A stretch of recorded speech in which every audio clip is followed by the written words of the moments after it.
Bienvenidos a la tercer microclase de Ciencias Naturales 2.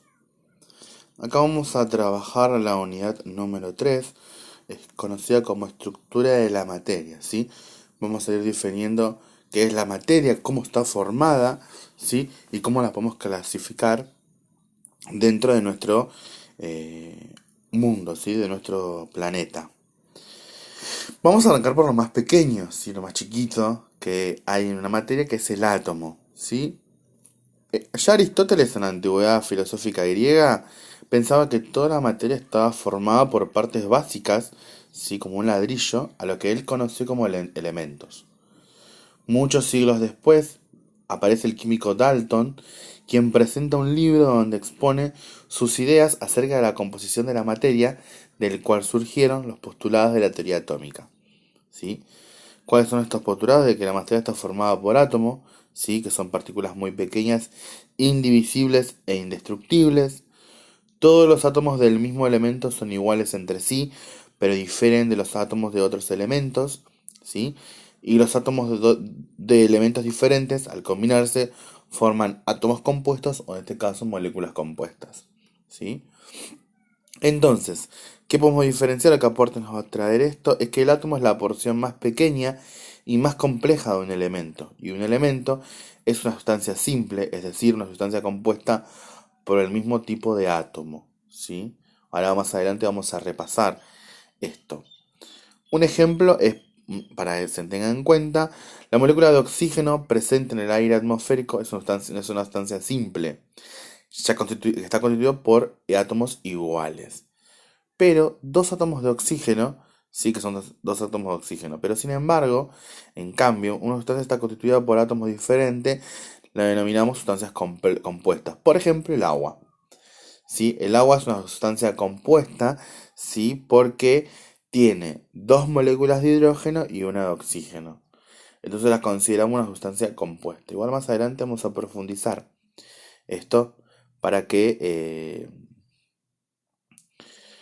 ¿cómo era? Para que podamos profundizar y trabajar de este tema, ¿sí? Ahora vamos a ver que hay errores en esta definición. Por ejemplo, los átomos no son indivisibles, sino que se pueden dividir en partículas subatómicas. Esto permite realizar la fusión nuclear, ¿sí? Fisión o fusión nuclear.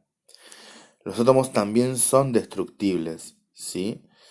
Y cuando se combinan átomos de elementos diferentes no se obtienen átomos compuestos, sino sustancias compuestas, ¿sí? Estos errores fueron corregidos y se postula una nueva teoría, que es la denominada teoría atómico-molecular, que sus postulados permiten que la materia es discontinua y está formada por átomos. Los átomos se agrupan entre sí para formar moléculas, ¿sí? Y una molécula es la menor porción de una sustancia que puede existir en estado libre y en forma estable, ¿sí?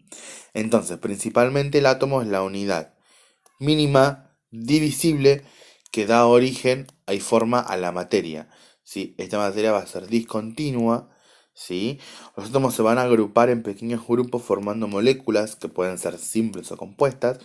Una molécula simple es el oxígeno, una molécula compuesta o compleja es el agua, ¿sí? Y la molécula es lo último, la menor porción de sustancias que puede existir en estado libre y en forma estable, ¿sí? ¿Cómo es la estructura de un átomo? Principalmente tenemos un núcleo, ¿sí? Que es esto que está acá, aquí.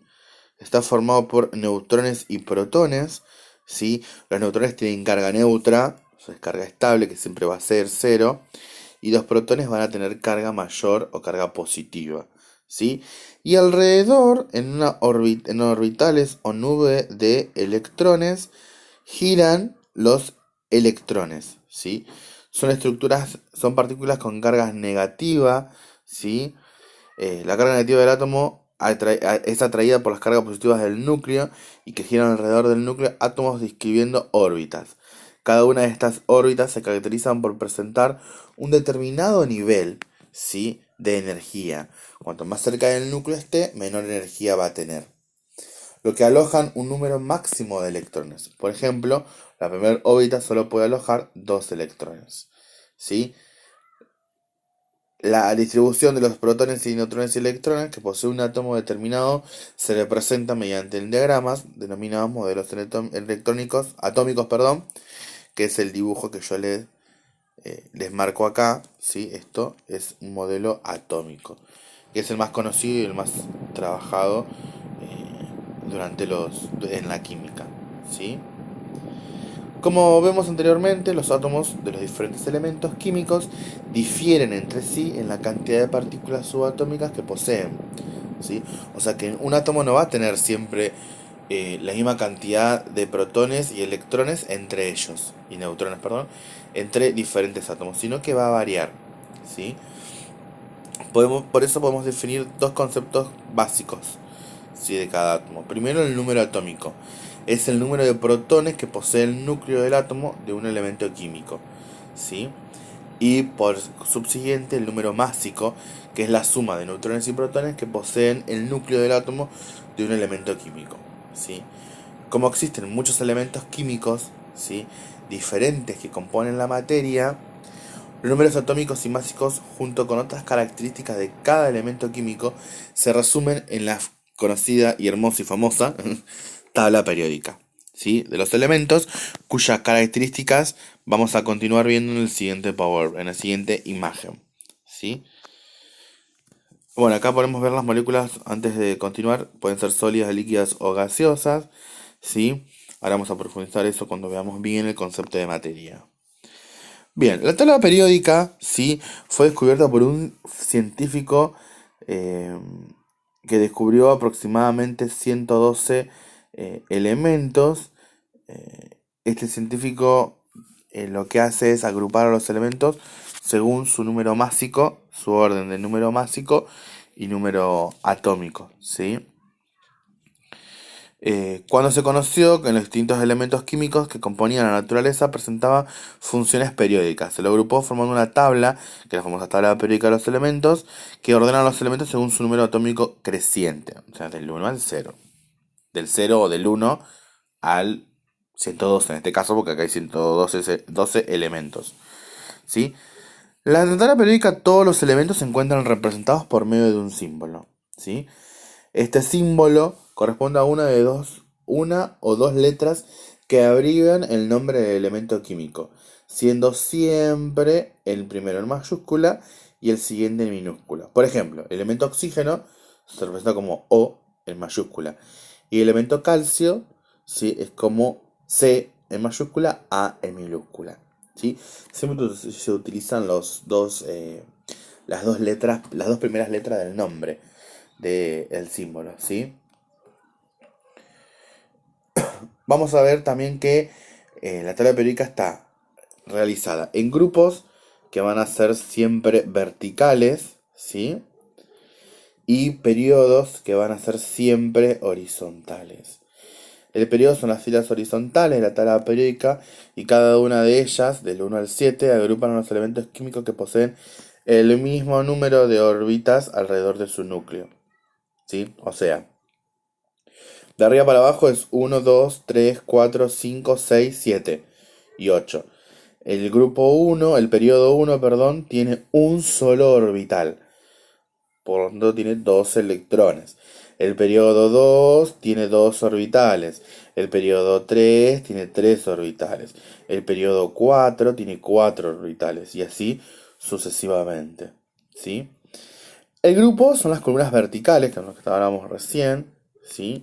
Cada una de ellas agrupan o reúnen los elementos químicos cuyos átomos tienen el mismo número de electrones en la órbita más externa, ¿sí? O sea que en la última órbita todos tienen columna un electrón.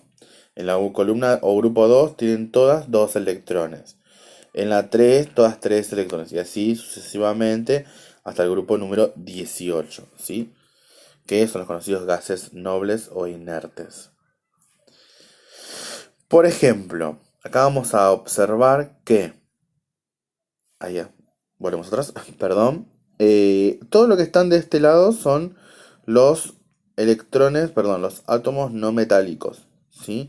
En realidad es una escalerita la que forma, ¿sí? Son elementos no metálicos. Y todos los que restan son elementos metálicos, ¿sí? Son metales. Lo que hacen esto de diferenciación es que permitir que cuando se hagan las uniones químicas, una unión química puede ser metálica, una unión química puede ser iónica, que es la unión entre un no metal y un metal, y una unión covalente de los átomos puede ser, puede ser entre dos no metales, ¿sí? Eso permite la unión entre varios, sí, mejor, dicho, entre varios átomos y se van a diferenciar en diferentes uniones, ¿sí? Bien, ahora vamos a definir o explicar un poco acerca de qué es la materia. La materia, ¿sí? Es un rasgo común de nuestro mundo, ¿sí? Es todo aquello que ocupa un lugar en el espacio, que tiene masa, ¿sí? Y que tiene un volumen. Por ejemplo, el aire, el agua, el suelo, las plantas, vos, yo, el celular, la computadora, tu cuaderno, tu mesa, tu silla. Todo aquello que ocupa un lugar en el espacio es considerado materia, ¿sí? La materia, fundamentalmente, podemos encontrar en tres estados. En estados sólidos, en estados líquidos y en estados gaseosos, ¿sí? Acá nosotros vemos, tiene clase, tiene estados gaseosos, sólidos y líquidos, ¿sí? Los materiales sólidos no van a cambiar ni su forma ni volumen, ¿sí? Los líquidos van a cambiar su forma, pero no el volumen, y el gaseoso, ¿sí? Va a cambiar su forma y el volumen. Vieron que al principio de la imagen, vamos a retroceder un poquito para atrás, acá, que les dije las moléculas pueden estar en los tres estados principales, que serían estas. Bueno, en estado sólido las moléculas siempre van a estar muy cercas unas de otras, ¿sí? Y se van a mantener así, pues existe una fuerza que los atrae. En cambio, en las líquidas las partículas están más separadas, ¿sí? Y se empiezan a mover. Y la fuerza entre ellas están todas equilibradas. En cambio, en las gaseosas, ¿sí? Las partículas están muy separadas entre sí y se mueven muy rápido, muy rápido, muy rápido. Y la fuerza que hay entre ellas las aleja cada vez más, ¿sí? Esto permite definir de que los átomos o las moléculas, mejor dicho, los átomos de las moléculas pueden variar según el estado en el que ellos se encuentran, ¿sí? Siempre hay tres estados. Se habla de un cuarto estado, ¿sí? Eh, Se habla de un cuarto estado que en realidad no hay mucha importancia, pero principalmente los estados son estos: estado sólido, líquido y gaseoso. A su vez, la materia puede representarse como sustancias, que pueden ser puras o mezclas, ¿sí? Mejor dicho, sustancias homogéneas o heterogéneas. Las sustancias homogéneas es a partir de dos sustancias que se unen y forman una sola estructura, una sola unión, ¿sí? Se produce una mezcla casi pura prácticamente. El ejemplo claro es el agua y el azúcar. Al mezclarse forman una sustancia propiamente dicha, ¿sí? Una sustancia pura, estamos acá, en la parte homogénea, son aquellas que poseen una composición definida y constante, por ejemplo el agua. Y una mezcla simple es cuando está constituido por las mezclas de dos o más sustancias puras, como el aire, que es una mezcla de diferentes gases, ¿sí? Las sustancias puras se van a dividir en compuestos y elementos, ¿sí? Sustancias simples. Los compuestos son aquellas sustancias puras que pueden descomponerse en otras más simples, como el agua, que puede descomponerse formando hidrógeno y oxígeno, ¿sí? Y las sustancias simples o elementos son aquellas sustancias que no pueden descomponerse en sustancias más sencillas, por ejemplo el hidrógeno y el oxígeno, que no obtenemos de la descomposición, que obtenemos de la descomposición del agua, ¿sí? Ambos van a formar y van a quedar en átomos. Van a utilizar la estructura más pequeña de la materia, ¿sí? Al estudiar las características de la materia, no se considera la materia de todo el universo, sino que se limita a una parte del mismo, que se aísla para su estudio. Esta fracción de la materia del universo se denomina sistema material. Este sistema material puede intercambiar materia y energía con el ambiente de diferentes maneras, ¿sí? Pero según cómo se intercambia, se lo clasifican en tres tipos, que acá no están en el Power, pero en la imagen, pero se las voy a explicar para que ustedes entiendan. Sistemas materiales abiertos, cerrados o aislados. El sistema de materiales abiertos van a intercambiar materia y energía con el medio ambiente que los rodea. Por ejemplo, nosotros y las plantas o otros animales. Un sistema material aislado no va a intercambiar ni materia ni energía con el ambiente que lo rodea. Un ejemplo es el termo. El termo no intercambia ni materia ni energía. Y el sistema material cerrado son aquellos que intercambian solamente energía con el medio, pero no materia. Por ejemplo, un termómetro. ¿Sí? El termómetro capta la energía de tu cuerpo y permite haber un cambio en su brusco acerca del magnesio, pero no intercambia magnesio con vos. ¿Sí? De esta manera hace que los compuestos sean diferentes.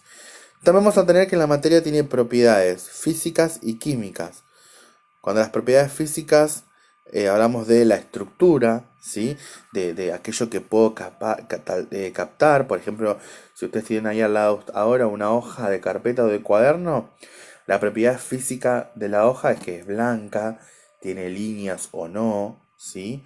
Y la propiedad química de esta materia, de esta hoja, es que está formada por carbono, ¿sí? Estas propiedades pueden dañarse y pueden ser propiedades reversibles o irreversibles.